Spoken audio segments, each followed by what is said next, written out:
Have you ever had a great idea and wondered, how do you actually make that happen? Turn it from just a thought into a real, funded, honest-to-goodness project? Well, it's definitely not magic. It's a process, a blueprint. And in this explainer, we're going to walk through that exact blueprint, step by step. All right, let's dive in. Here's the roadmap for where we're going. We'll start with the secret work that happens before anyone even asks for a proposal. Then we'll hit that critical decision point. Should you even bid on the project? From there, we'll tear down what makes a winning pitch, build the project's actual blueprint, and finally turn that plan into action. So let's just bust a huge myth right out of the gate. Most folks think winning a project all starts with writing an amazing proposal.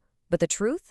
The real pros often have the game won long before an official request for proposal, or RFP, even exists. This is all about winning before you even start writing. And this quote right here, it absolutely hits the nail on the head. I mean, just think about it in your own life. Who are you more likely to hire? A total stranger or someone you know? Someone you have a relationship with? It's all about trust. It's the foundation for everything that comes next. So how do you actually build that trust? Well, it's not just about being nice. You got to be strategic about it. It means getting in there early, listening, really listening, and helping the client figure out their own needs, sometimes before they've even put it on paper. When you do that, you're not just another bidder, you're the partner they already trust. And of course, all of this has to be built on a rock-solid ethical foundation. Okay, so you've done your homework, you've built the relationship, and boom, the official RFP lands in your inbox. Your first instinct might be to just dive right in and start writing. But hold on. The smartest thing you can do right now is to pause and take a breath. And the answer to that is a resounding no. Seriously. Chasing every shiny object that comes your way is a surefire way to burn out your team and waste a ton of money. Putting together a serious proposal takes time. It takes people, it takes resources. Knowing when to say pass isn't a sign of weakness. It's one of the sharpest strategic moves you can make. Before you commit, you've really got to weigh the options. Who are you up against? How risky is this thing? Does it even align with what your company is all about? And let's be real, do you have the cash, the people, and the time to not only write a killer proposal, but to actually do the work if you win? And this is how you take it from a gut feeling to a smart, data-driven decision. A checklist like this one is fantastic. Look here, under competition, they've scored it high, because a rival already has a foot in the door. That's a big deal. But then, under opportunity, it's also high, because it's a chance to build new skills. This tool doesn't give you the answer, but it lays out all the pieces so you can make a much, much smarter call. Okay, you've run the checklist, you've weighed the pros and cons, and it's a go. Time to write that proposal. But here's the mindset shift. You are not just responding to a document. You are crafting a sales pitch. Its one and only job is to persuade the client that you are the only choice. Now, any great proposal, no matter how big or small, really boils down to these three parts.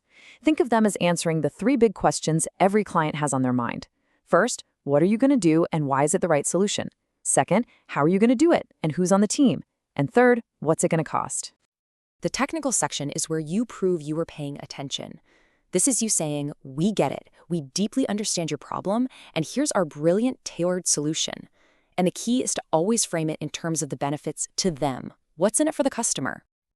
The management section is all about instilling confidence. It's one thing to have a great idea, it's another to prove you can actually pull it off. This is where you lay out the roadmap, the schedule, the team, the key milestones. You're showing them you've got the experience, the people, and the plan to deliver. And finally, the bottom line. A great cost section isn't just a number, it's transparent.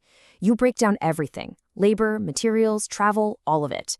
This isn't just about price, it's about showing the incredible value you're bringing to the table for that investment. So you did it, the relationship building paid off, you made the right call to bid, you wrote a killer proposal, and they said yes. It's an amazing feeling, right? But the celebration doesn't last long, because now the real work starts.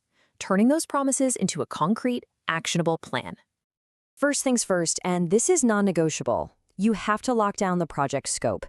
Think of this document as the guardrails for your entire project. It clearly defines what's in, and just as important, what's out. This is your number one defense against that silent project killer known as scope creep. So you've got your scope. Now how do you manage all the work inside those guardrails? You use a super powerful tool called a work breakdown structure, or WBS. Now, that sounds kind of technical, but the idea is actually really simple. You take one huge, overwhelming project and you break it down into smaller, bite-sized, manageable pieces. And this visual makes it so clear. Let's look at this WBS for planning a festival. Up top, you've got the whole project, festival. Then you break that down into big chunks like promotion, rides, and food. But you don't stop there. See how entertainment breaks down further into performers and grandstand? And the grandstand itself breaks down into stage, lighting, and seating. You go from a giant concept to specific tasks you can actually assign. So, we have our blueprint. The WBS tells us what needs to get done, but a to-do list is pretty useless if nobody knows who's supposed to be doing the to-dos. The last critical piece of the planning puzzle is connecting every single task to a person. So, just to recap, here's our WBS. It's our master checklist, our comprehensive list of every single thing that needs to happen for this festival to be a success. This is the what's. And now we layer this on top. This is the Responsibility Assignment Matrix, or RAM. See how it lists all the WBS tasks down one side and the team members across the top? Then you just go through and mark a P for the person with primary responsibility and an S for anyone supporting them. Just like that, there's zero ambiguity. Everyone knows exactly what they own. And this is the magic combination right here. The WBS gives you the what and the RAM gives you the who. You put these two documents together and you have clarity. You have accountability.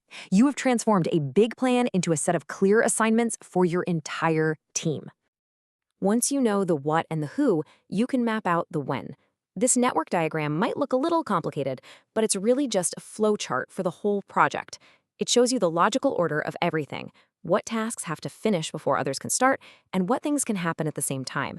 It's the entire project game plan, from start to finish, all in one picture.